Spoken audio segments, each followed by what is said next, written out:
Well, in chatting with folks who have chatted themselves or worked at some of the big labs, a la Anthropic and OpenAI and so forth, I think one of the things that they really value in the perspective that physicists bring to their teams is, one, they often don't trust the data, and they're very good, very good at taking that first level of analysis. I think the second is there's so much emphasis now on interpretability or explainability of these black box models. Yeah. And for me, the analogy of, the data that's coming out of a collision, where you're trying to understand the multidimensionality of it and create kind of frameworks and models that might map onto the real world. That seems to be an obvious parallel.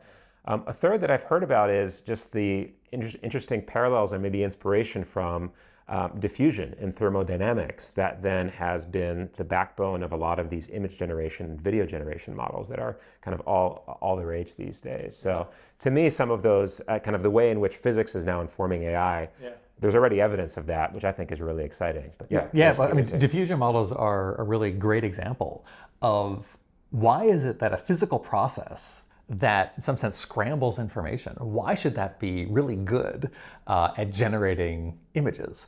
And of course, it's not actually diffusion in the forward direction, it's actually reverse diffusion is what we're using to generate images.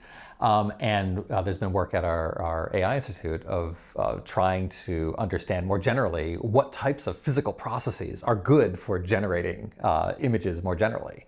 And it turns out that, for example, some of the equations that we teach our first-year students in electricity and magnetism, some of those equations are also very good at generating images, which may not be so obvious.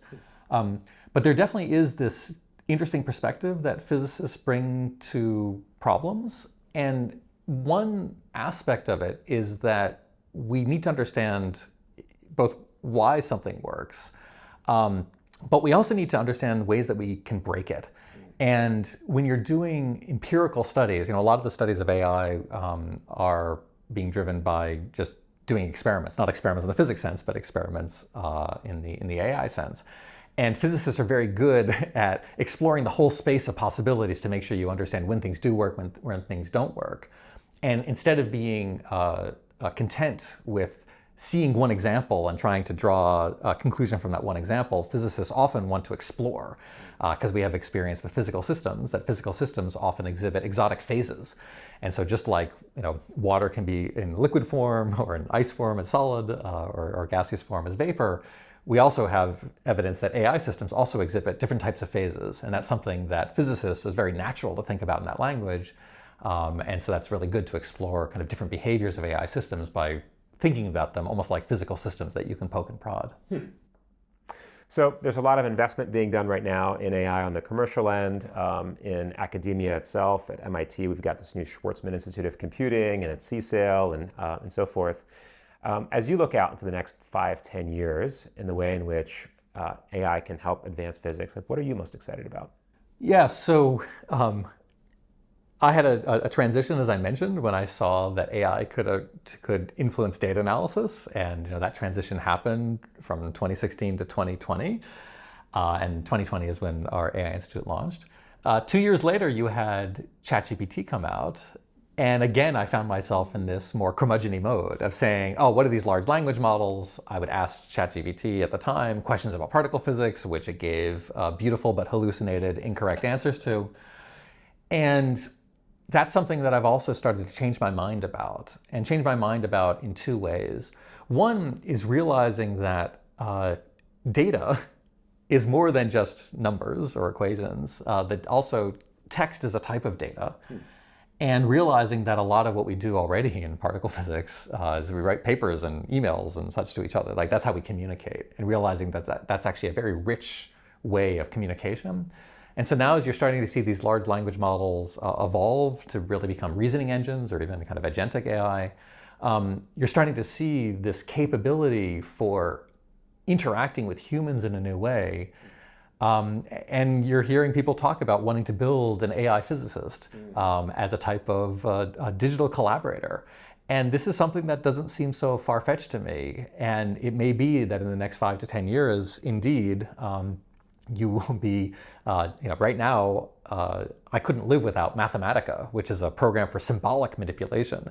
And it may be that in 5 to 10 years, I won't be able to live without a system that can do kind of conceptual manipulation with me. And that seems more on the horizon now than I might have anticipated back in 2022. So that's one thing that I'm hoping for over the next 5 to 10 years.